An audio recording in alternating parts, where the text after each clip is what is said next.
Дорногов аймагт ураанаас болж мал өгсөн гэх мэдээлэл хэвлэл мэдээллийн хэрэгслээр сүүлийн хэдэн хоногт байн гарч байгаа. Үүнтэй холбоотойгоор газар дээр байдал ямар байгаа талаар Саншин цумын 5 дугаар багийн малчин Нор Сүрэнгуан өвөлжөө Кожогов компани кемп дээр манай сурвалжлах групп ажиллаад ирлээ. Нор Сүрэнгуанх баруун баян дулаан хайрхан аваар 50 жил орчим нутаглаж байгаа бөгөөд энэ хугацаанд мал эндэж өөхөх үзэгдэл ингэж олноороо гарч байсан үгүй. Таван хошуу малынхаа ашиг шимээр амьдардаг малчинд тугал бэрүүн хид хидээр өгж байгаа нь сэтгэл санаанд нь ихээхэн хүндээр нөлөөлж байна. Ханддаг бүх газарт нь дарах зэрэгээр дамжуулан мэдээлсэн боловч хурц очоод л олон төрлийн шинжилгээ аваад явдаг тухай тэрээр ярьж байсан юм а. Ингэж тодорхой хариу өгсөн зүйлгүй байсаар байтал өнөөдөр өгсөн бэрүү тугал нь 17 орсон байна. Яг анхны 2 тугал өгөхөд бол би байгаагүй. Би хотод өнөөс сүсмүсний операцанд орж байгаа байж. Тэгжээд лийгүү хүүхэд 2 тугал өгөчлээ.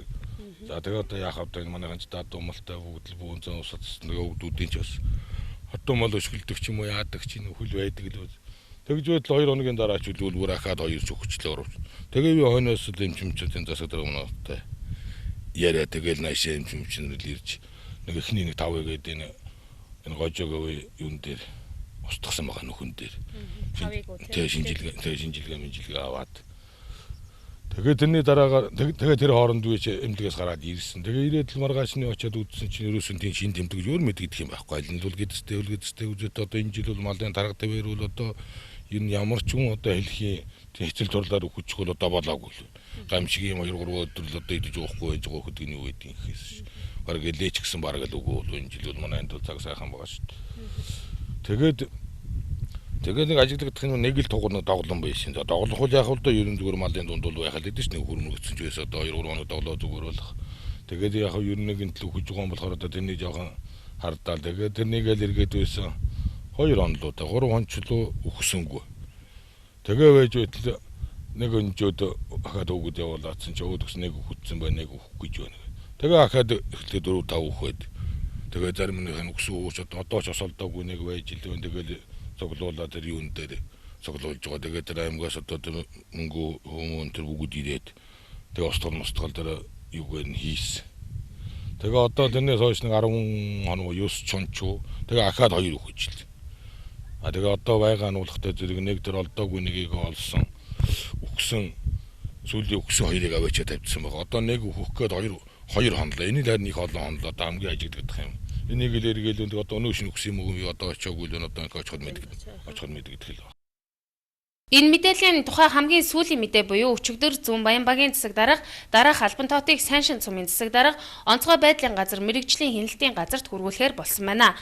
Тус багийн малчин Нор Сүрэнгийн тугал өгөх нь үргэлжилсээр байна. 2013 оны 1 сарын 12-нд 2 тугал өгөж, одоогийн байдлаар 1 тугал өвчтэй байна. Ямар нэг арга хэмжээ авагдахгүй, тугалнууд өгсээр байгаа нь малчны хувьд ч гэсэн хүнд байна.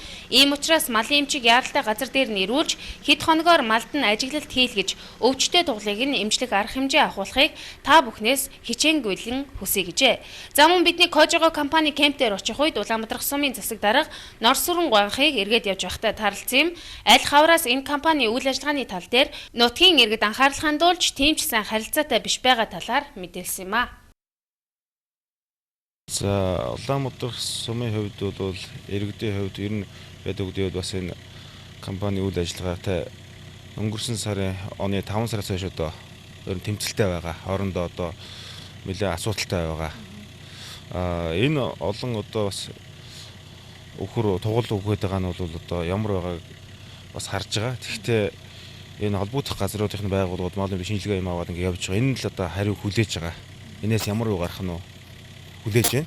Аймгийн хөдөөж газрын лаборатори, мөн улсын лаборатори шинжилгээний яваад ингээд одоо хамгийн эцсийн шинжилгээ яваад хариу ирээгүй үлээгдэж байгаа юм байна. Энийг л одоо хариуг нь хүлээгээд харж байна да. Өнөөдөр 17 цаг 40 минутын үед малчин Нор Сүрэнгуан манай телевизтэй холбогдож дахин мэдээлэл өглөө.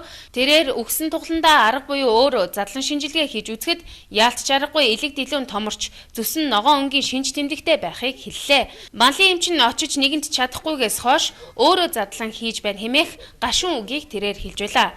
Харин бидэнд улсын мал эмнэлэг ариун цэврийн төв лабораториос 2012 оны 10 дугаар сарын 18-нд хийсэн шинжилгээний дүгнэлт болон түүнээс хойш хийсэн олон төрлийн шинжилгээний хариуг кемп менежер гэх хүн үзүүлсэн. Эдгээрийн хариулт нь газрын хөрс худгийн ус, Өмийн цооногны орчимд цацрагийн шинжилгээ хийж үзэхэд цацрагийн хэмжээ олон улсын хүлээн зөвшөөрөгдөх дээд хэмжээнээс доогуур байгаа нь цацрагийн холбогдолтой шалтгаанаас малын төл гажиг согогтой гарсан байна гэх үндэслэл одоогоор байхгүй байна гэсэн байх юм а. За бид ураанаас болж мал өгсөн гэх мэдээллийн дагуу Дорногов аймгийн Улаанбаатар сумын нутагт үйл ажиллагаа явуулдаг Францын хөрөнгө оруулалттай Areva Group-ийн Koji говь компанид кемпинг үйл ажиллагаатай танилцж зохих мэдээллийг авлаа. За эндээс бол өнөөдрийн байдлаар зөвхөн хайгуулын ажил явагдаж байгаа бөгөөд энэхүү хайгуулын ажлын хүрээнд олборлолтын туршилтыг бол 6 сар хийсэн гэх мэдээллийг өгч байна.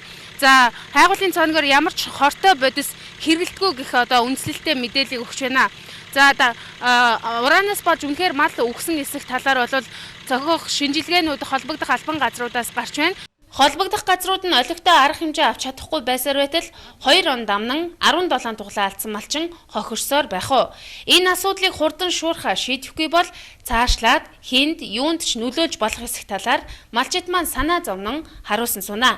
Та бүхэн дэлгэрэнгүй мэдээллийг Бямба гарагийн 20 цаг 30 минутаас сэтгүүлчийн үзгээр нийтлэл нэвтрүүлгээр хүлээн авч үзээрэй. DSB мэдээлэлээ.